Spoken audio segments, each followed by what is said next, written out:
3대 영양소 중에 탄수화물, 단백질, 지방이 있는데 단백질과 지방은 중독이라는 말을 쓰지 않는데 왜 유독 탄수화물만 중독이라는 말을 쓸까요? 오늘의 주제는 탄수화물 상식 바로잡기입니다.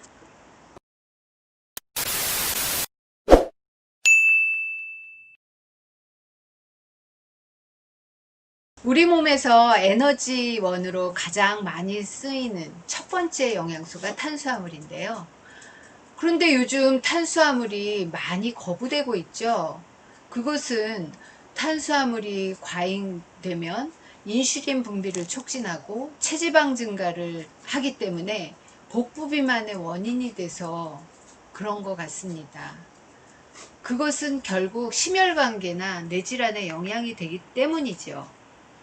그래서 우리가 탄수화물을 섭취할 때 어떤 음식을 섭취해야 하는지, 또 탄수화물이라고 해서 다 똑같이 체지방을 늘리는 그런 악영향을 주는 그런 것인지 한번 알아보겠습니다.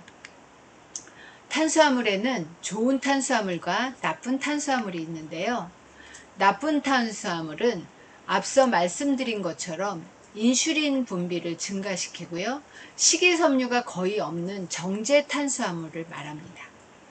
좋은 탄수화물은 인슐린 분비를 덜 나오게 하고 식이섬유를 많이 함유하고 있는 것이 바로 좋은 탄수화물이죠.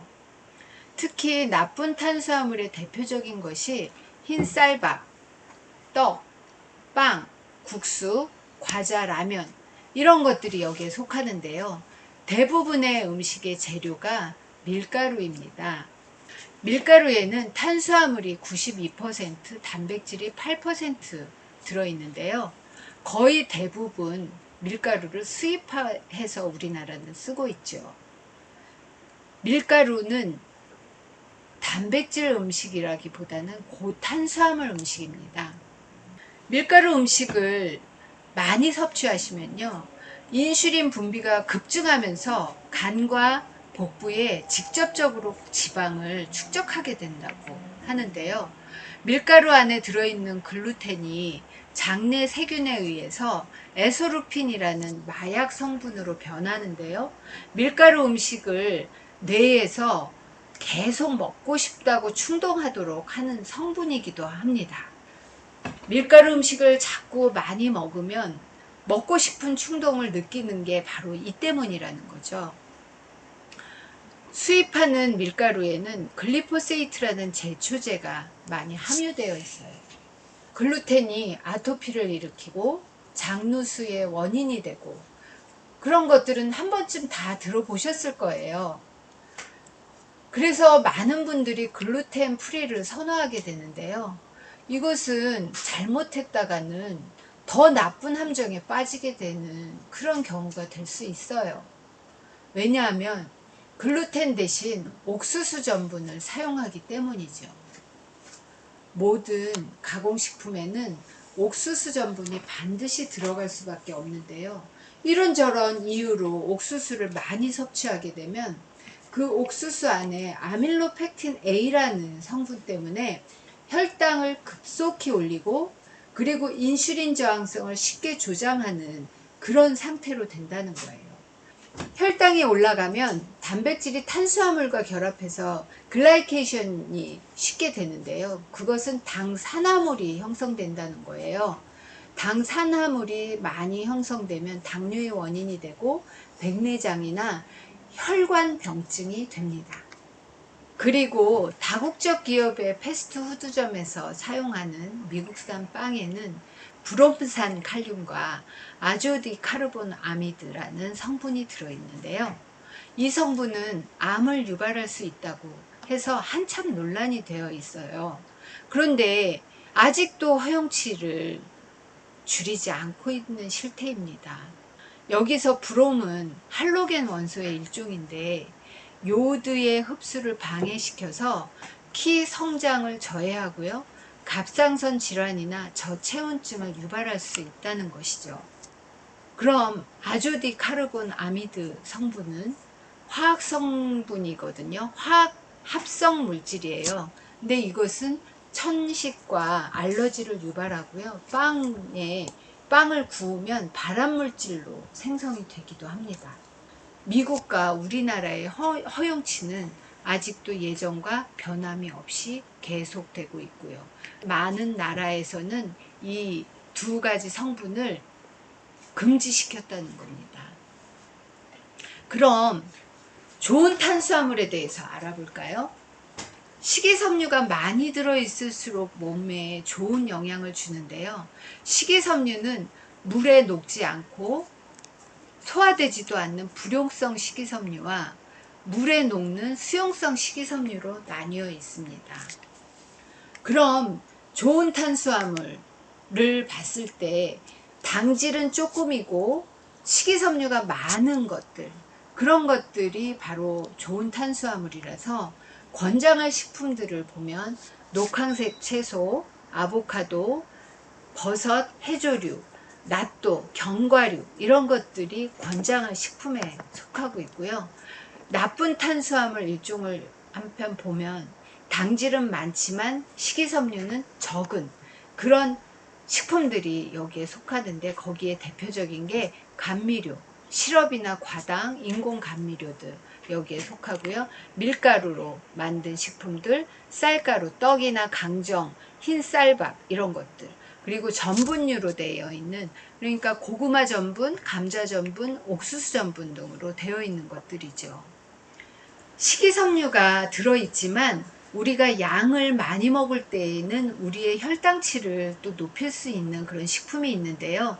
조절할 식품에는 현미, 귀리, 과일, 감자, 고구마, 옥수수 이런 것들이 있는데, 이 여기에서 이야기하는 감자, 고구마, 옥수수는 전분류가 아닌 그냥 그 자체의 식품을 섭취하는 것을 이야기합니다.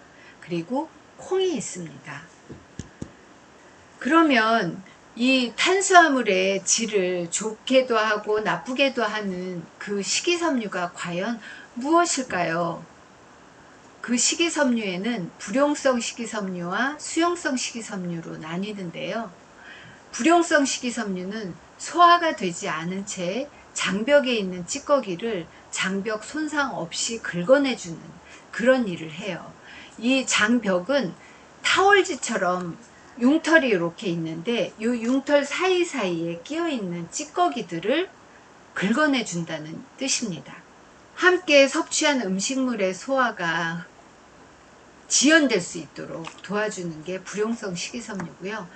포만감으로 과식을 예방할 수도 있어서 다이어트에도 도움이 되죠. 그리고 장벽에 쌓인 찌꺼기를 흡착해서 결장암이나 개실염을 감소시키는 그런 도움을 줍니다.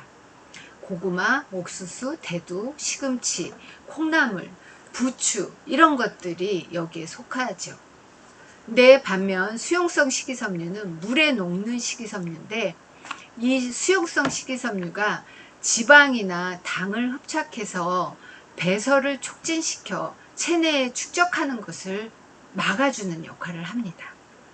게다가 LDL 콜레스테롤과 담즙에 흡착해서 몸의 밖으로 배출시키는 역할도 하고요.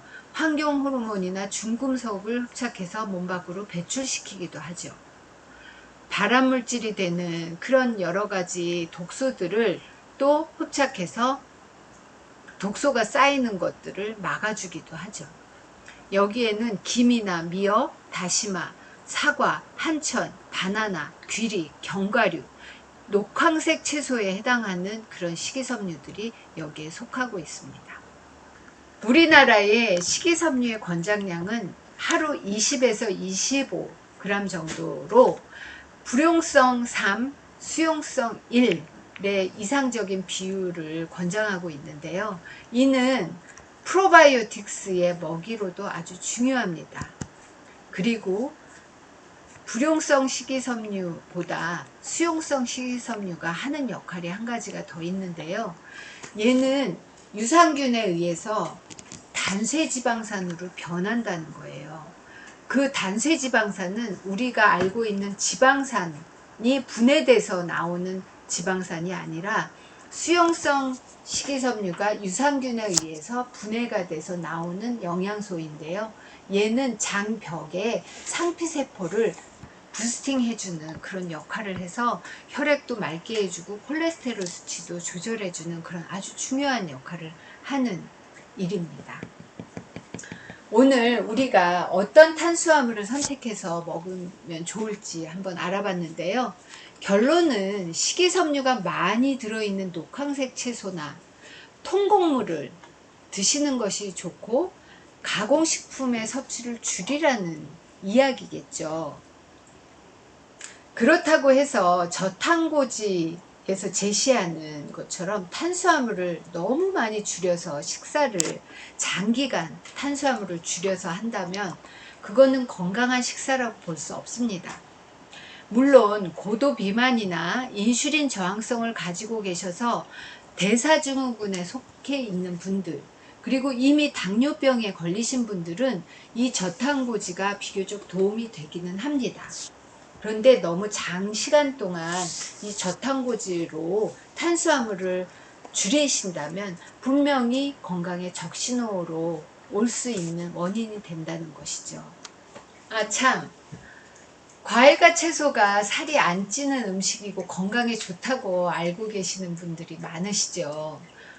물론 맞습니다. 그런데 채소도 많이 먹고 과일도 드시라는 건데 채소는 많이 안 드시고 과일을 많이 드시는 거예요. 그런데 그 과일을 많이 드시면 어떤 영향이 오냐면요. 이 과일에는 과당이 많이 들어있거든요. 과당은 포도당과 달라요. 그래서 에너지를 내거나 하지 않습니다. 그래서 과당은 바로 체지방으로 축적이 되고요. 대사증후군의 원인이 되기 때문에 과일은 많이 드시지 않는 게 좋습니다. 녹황색 채소를 많이 드셔야 하는 거죠. 이렇게 우리가 국민의 건강과 사람의 생명을 진정으로 생각하는 기업과 기관들이 많아지는 그날이 빨리 왔으면 좋겠어요.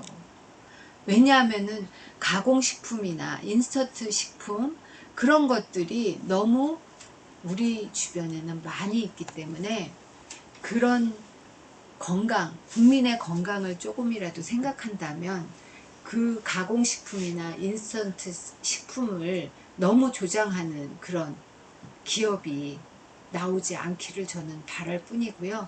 그런 날을 위해서 우리 소비자들이 선택하지 않는 그런 소비자들이었으면 좋겠습니다. 소비자들이 바로 깨어나야 합니다.